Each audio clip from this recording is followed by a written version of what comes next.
नरेंद्र मोदीजींनी दोन वर्षांपूर्वी हर घर तिरंगा हे अभियान चालू केलं होतं आणि या अभियानाद्वारे त्यांना देशामध्ये एक विकसित आंदोलन तयार झालं की सगळ्यांनी देशाबद्दल सगळ्यांच्या मनामध्ये प्रेम भावना उत्पन्न झाली आणि याच्यासाठी आता मोदीजींनी पुन्हा एकदा लोकांमध्ये भारतीयांमध्ये उत्साह येण्यासाठी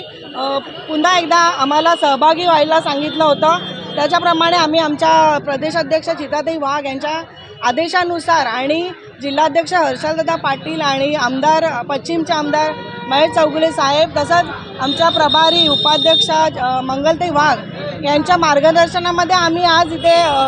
तिरंगा रॅली काढली आहे आणि मी सगळ्या भिवंडीवासियांना हेच सांगेन की येत्या 15 ऑगस्टला आपण 15 ऑगस्टपर्यंत आपण सगळ्या आपल्या घरांवर तिरंगा फडकवूया आणि येणाऱ्या 15 ऑगस्टच्या मी सगळ्यांना शुभेच्छा देते। जय हिंद जय महाराष्ट्र। आज हर घर तिरंगा ही जी रॅली आहे त्या रॅलीसाठी उपस्थित आमच्या इथले आमदार श्री महेशजी चौगुले दादा सोबत माझ्या महिला आघाडी भिवंडी शहर जिल्ह्याच्या महिला आघाडी अध्यक्ष आपल्या सुनीताताई टावरे आणि पूर्ण आमची महिला आघाडी टीम कार्यकर्ता पदाधिकारी आणि आपण पाहिलं बहुसंख्येने महिला इथे उपस्थित होत्या ह्या रॅलीसाठी। हर घर तिरंगा मोदीजींनी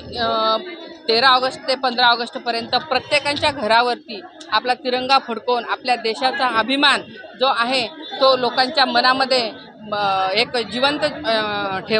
ज्वाला राहील अशा पद्धतीने हा उपक्रम साजरा केलेला आहे, करायला सांगितलेला आहे। अपने लोकप्रिय प्रधानमंत्री नरेंद्र मोदी जी के नेतृत्व में घर घर तिरंगा का आयोजन किया है, तो पूरे देश में